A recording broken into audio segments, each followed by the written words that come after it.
Hello my dear friends, my name is Param Mehla और ये हमारी video number second on the topic past adjustment और adjustment in closed accounts. तो आज हम इस वीडियो में अपना सेकंड क्वेश्चन करने वाले हैं जो थोड़ा सा डिफ़िकल्ट होने वाला है देन द प्रीवियस क्वेश्चन जो हमने प्रीवियस वीडियो में सॉल्व किया था। उम्मीद करता हूँ आपने प्रीवियस वीडियो को अच्छे से देखा होगा जिसमें हमने पास्ट एडजस्टमेंट या फिर एडजस्टमेंट इन क्लोज्ड अकाउंट इस टॉपिक के हर एक कॉन्सेप्ट को डिस्कस किया था कि कॉन्सेप्ट क्या होता है, किस तरह की एडजस्टमेंट्स हमें क्वेश्चन में करनी पड़ती हैं। तो आई होप आपको याद होगा कि हमने सभी क्वेश्चंस को दो कैटेगरीज में डिवाइड किया था।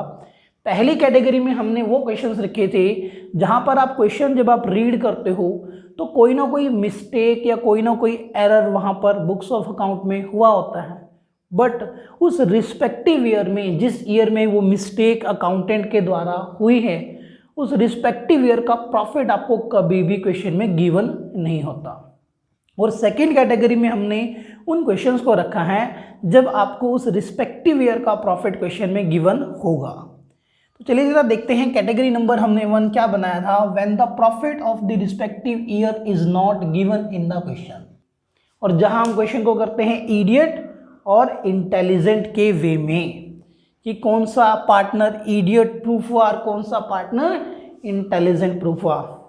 याद नहीं आ रहा है तो इसके लिए आपको वीडियो नंबर फर्स्ट देखना है, लिंक उसका डिस्क्रिप्शन में मिल जाएगा, तो वहां से पहले वीडियो नंबर फर्स्ट देख लीजिए ताकि ये वीडियो आपको तभी समझ आने वाली है जब आपने वीडियो नंबर फर्स्ट को अच्छे से देखा हो। क्वेश्चन एक बार देख लेते हैं। क्वेश्चन हम कौन सा करने वाले हैं, ये क्वेश्चन मैंने लिया है डीके गोयल की बुक से और एडिशन 2021 से क्वेश्चन नंबर 47 जो ये रहा आपकी स्क्रीन पे।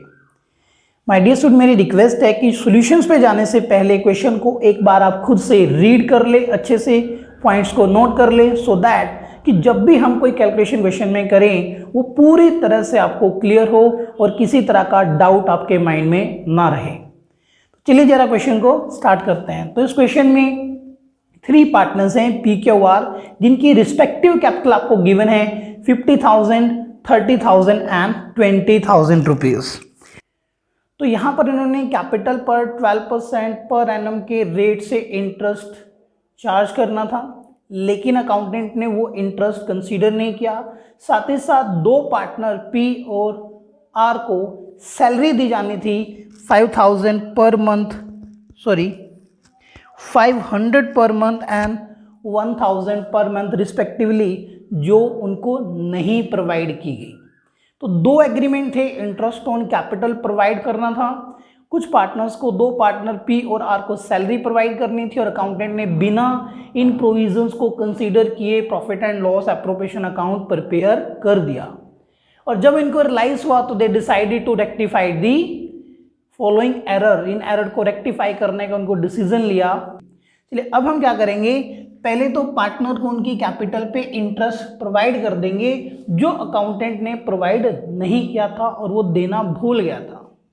अब अगर इनको इंटरेस्ट ऑन कैपिटल प्रोवाइड किया जाता है 12% पर एनम के रेट से, तो 50,000 पे 12% के रेट से ये बन जाएगा 6,000 रुपीज़ और 30,000 पे 12% के रेट से ये बन जाएगा 3,600 रुपीज़। 20,000 का 12% अगर आप कैलकुलेट करते हो तो अमाउंट आएगा आपका 2,400 रुपीज़। आई होप आप सभी ने अपनी कैलकुलेशंस कर ली होगी। टोटल इंटरेस्ट अगर फर्म के पॉइंट ऑफ से देखा जाए तो इन टोटल फर्म को 12,000 रुपीज़ इंटरेस्ट ऑन कैपिटल के फॉर्म में अब एक्स्ट्रा पे करना पड़ेगा। तो यहाँ पर हम वर्ड यूज़ करते हैं डेबिट और क्रेडिट, जो कि हम यूज़ करते हैं according to partners capital account, which means कि interest on capital partners capital account के कौन सी साइड में रिकॉर्ड होता है, डेबिट और क्रेडिट। तो ये जाता है पार्टनर्स कैपिटल अकाउंट के क्रेडिट साइड में, दैट्स वाई मैंने वर्ड यूज़ किया है credit, because interest on capital partner को रिसीव होता है और फर्म इसको पे करती है। तो फर्म के पॉइंट ऑफ व्यू से ये एक्सपेंस है और पार्टनर्स के पॉइंट ऑफ व्यू से ये इनकम होता है। अब आते हैं सेकेंड प्रोविजन की तरफ, जो कि क्या था, सैलरी। तो P को एक सैलरी मिलनी थी 500 पर मंथ की।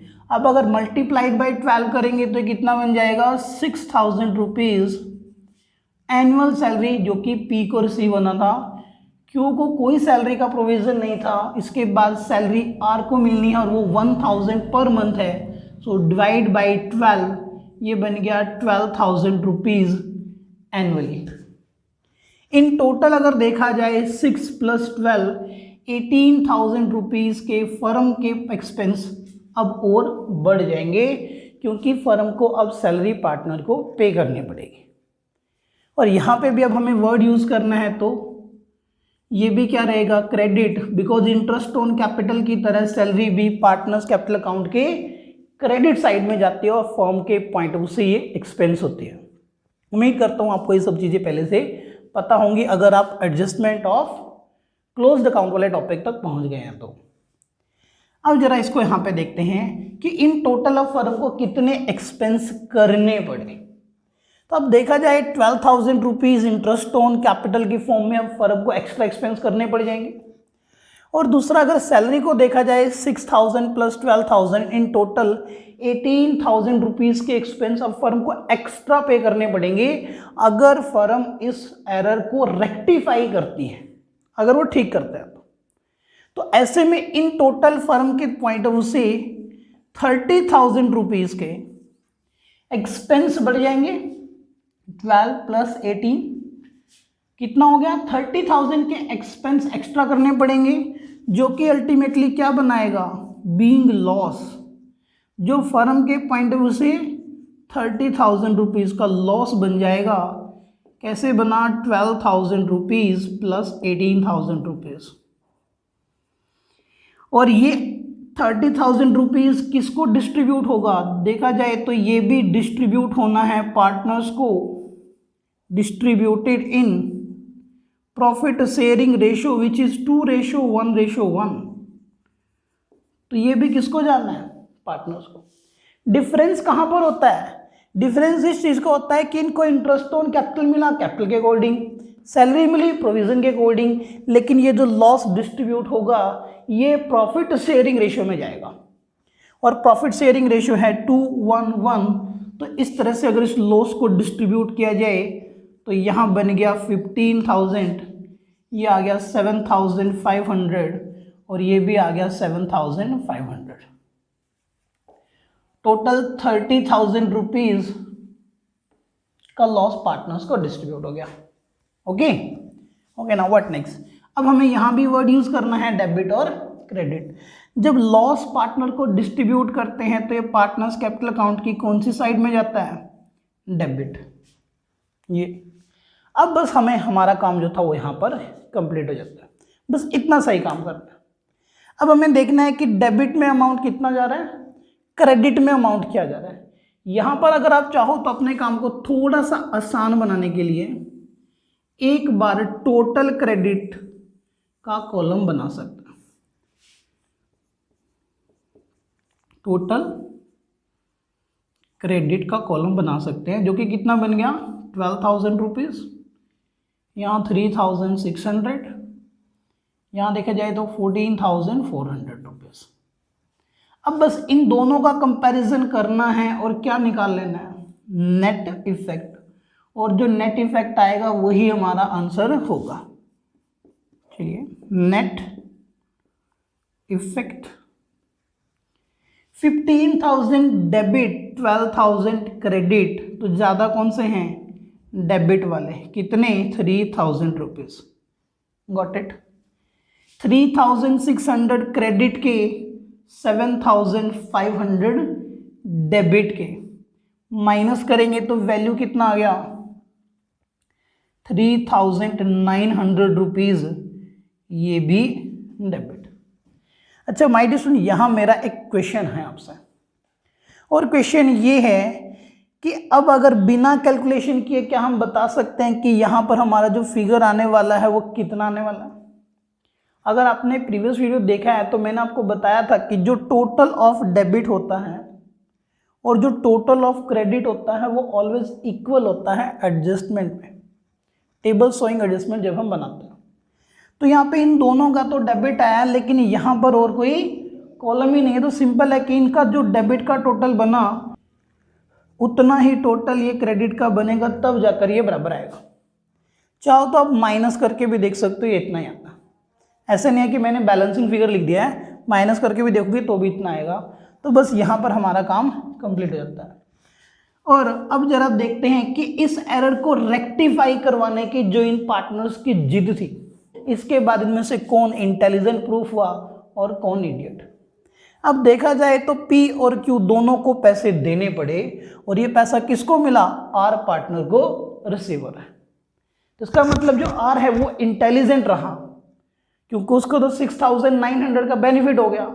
और P और Q ये प्रूफ हो गए हैं इडियट, क्योंकि इनको पैसे अब देने पड़ेंगे ला करके। और इसके लिए अब हम क्या करेंगे, जर्नल एंट्री। और जर्नल एंट्री जब भी करोगे तो पहले आपको फॉर्मेट प्रॉपर बनाना है। हमने फॉर्मेट बना लेना है माय डियर स्टूडेंट। यहाँ पर हमारा जो क्वेश्चन है टेबल शोइंग एडजस्टमेंट वो कंप्लीट हो जाती है। इसके बाद अब हमें करनी है इसकी जर्नल एंट्री। और जर्नल एंट्री करने के लिए आप जो फॉर्मेट है वो प्रॉपर बनाओगे। इसमें date, particular, ledger folio, debit amount, credit amount, सारे फॉर्मेट आपको बनाने हैं अगर आप नहीं चाहते कि एग्जामिनर आपके मार्क्स उस क्वेश्चन में डिडक्ट करे। अगर आप फॉर्मेट नहीं बनाते हो तो 25% मार्क्स आपके फॉर्मेट में उस रिस्पेक्टिव क्वेश्चन के डिडक्ट हो जाते हैं। मतलब 4 में से 1 मार्क आपका फॉर्मेट का डिडक्ट होता है एज पर CBSE नॉर्म्स। चलिए जरा अब करते हैं सीधा इसकी एंट्री। तो यहाँ पर हम P और Q कैपिटल अकाउंट को करेंगे डेबिट और R का कैपिटल अकाउंट हो जाएगा क्रेडिट। क्वेश्चन में कहीं पर नहीं कहा गया कैपिटल फिक्स है, तो इसका मतलब कैपिटल को फ्लक्चुएटिंग मानते हुए एंट्री आ जाएगी P's कैपिटल अकाउंट, डेबिट लिखेंगे यहाँ पे, साथ ही साथ Q's कैपिटल अकाउंट, ये भी डेबिट। 3000 से P का कैपिटल अकाउंट डेबिट हो जाएगा, 3900 से Q का कैपिटल अकाउंट डेबिट होगा। और ये दोनों ला करके पैसा किसको देंगे, R को, तो लिखेंगे R capital account credit 6900। Now question arises की नरेशन क्या लिखी जाए। मैंने आपको लास्ट वीडियो में भी नरेशन के बारे में बताया था कि नरेशन आपको कैसे लिखनी चाहिए। उम्मीद करता हूँ आप डिस्क्रिप्शन से लिंक देख करके देख लेंगे। सिंपली हमें क्या लिखना है, बहुत लेंथी नरेशन नहीं लिखनी है, शॉर्ट में अपनी बात कहना है। Adjustment entry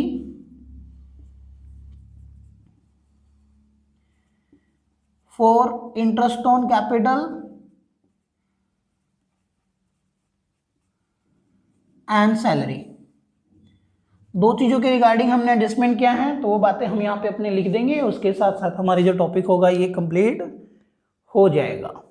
so my dear student, अब बात करते हैं कुछ ऐसे पॉइंट की जो इस क्वेश्चन में नहीं है, लेकिन कई बार हमें क्वेश्चन में ऐसे पॉइंट मिल जाते हैं। कई बार एग्जामिनर स्टूडेंट को कंफ्यूज करने के लिए कोई स्पेशल पॉइंट उस क्वेश्चन में डाल देता है। लाइक मैंने देखा है कि कई बार जनरल रिजर्व में ट्रांसफर करने के लिए बोल देता है या मैनेजर को कमीशन देने के लिए बोल देता है। तो सिंपली आपको करना क्या है, वहां पर आपको एक एक्स्ट्रा कॉलम बना लेना है और उस पॉइंट का जो भी होगा, जनरल रिजर्व या मैनेजर कमीशन कोई भी है, तो उसका जो पॉइंट होगा उस एक्स्ट्रा कॉलम में आप ट्रांसफर कर दोगे। वो एक लायबिलिटी होगी, तो लायबिलिटी है तो ऑब्वियसली क्या होगा, उसका क्रेडिट बैलेंस होगा। एसेट होगी तो उसका डेबिट बैलेंस होगा। तो जब आप लास्ट में यहाँ पे एंट्री करोगे, अगर वो लायबिलिटी है तो आप उसको क्रेडिट में लिखोगे, तब जाके आपका दोनों साइड का जो टोटल ऑफ डेबिट है, टोटल ऑफ क्रेडिट अमाउंट है, टैली करेगा। एसेट है तो ऑब्वियसली डेबिट में उसको राइट करना पड़ता है। जनरली आपको लायबिलिटी ही मिलती है तो उसका जो अमाउंट होगा वो क्रेडिट में आपका आएगा। और फिर भी अगर आपके माइंड में कोई भी डाउट रहता है तो डिस्क्रिप्शन में दिए गए लिंक पे आप हमें कांटेक्ट कर सकते हैं। We will be very happy to help you.